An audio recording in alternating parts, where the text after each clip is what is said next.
इससे अगला दोहा करते हैं। पखा पखी के कारणे, पखा पखी के कारणे, सब जग रहा भुलान।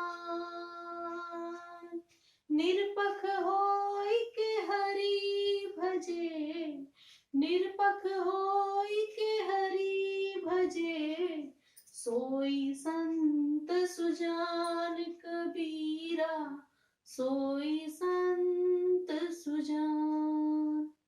इस दोहे के माध्यम से कबीरदास क्या कहना चाहते हैं?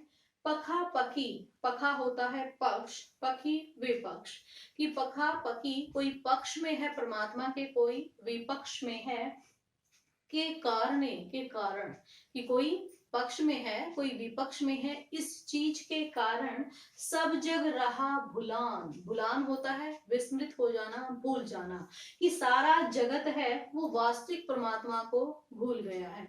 कोई राम के पक्ष में है, कोई रहीम के पक्ष में है, कि संपूर्ण समाज के लोग किसको सही माने, कि राम सही है कि रहीम सही है, कि राम हमारे परमात्मा है या रहीम हमें मुक्ति दिलाने वाले हमारे अल्लाह है। इस पक्ष और विपक्ष के कारण संपूर्ण जगत है वो इस परमात्मा को भुलाए बैठा है। निरपख होई के हरि भजे, कबीर कहते हैं कि निरपक्ष निष्पक्ष हो करके, कि ना हमें रहीम के पीछे भागना, ना हमें राम के पीछे भागना, अगर निष्पक्ष भाव से हम अपने अंदर रहने वाले अगर परमात्मा का ध्यान करें, उसी का हरि भजन करें, सोई संत सुजान। सुजान होता है चतुर, संत वही व्यक्ति संत है और वही चतुर है।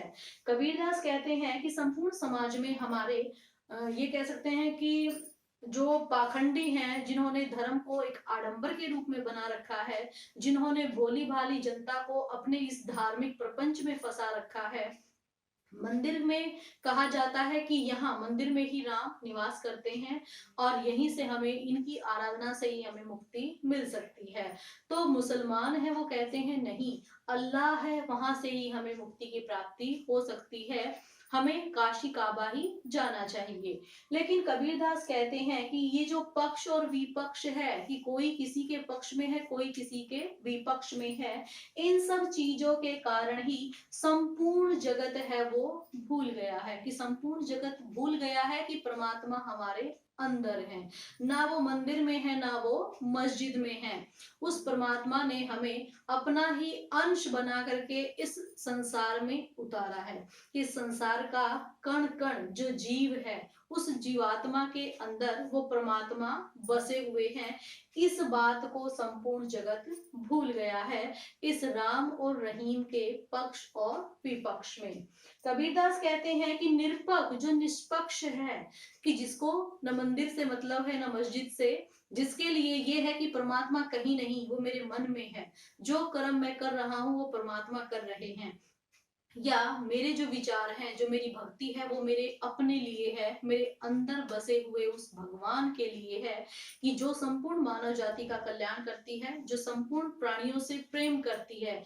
ये जो विचारधारा है, ये जो मानना है, इस प्रकार अगर तुम निष्पक्ष हो, निष्पक्ष होकर ही उस अंतर मन में रहने वाले हरि का भजन करते हो, तो कबीरदास कहते हैं वही व्यक्ति सुजान है, वही व्यक्ति चतुर है, वही व्यक्ति ज्ञानवान है, और वही वास्तविक रूप से परमात्मा का भक्त है। कि हमें बाह्य आडंबर की अपेक्षा अपने अंदर विराजमान परमात्मा को ही खोजना चाहिए, तभी हम वास्तविक रूप से उनके भक्त बन पाएंगे।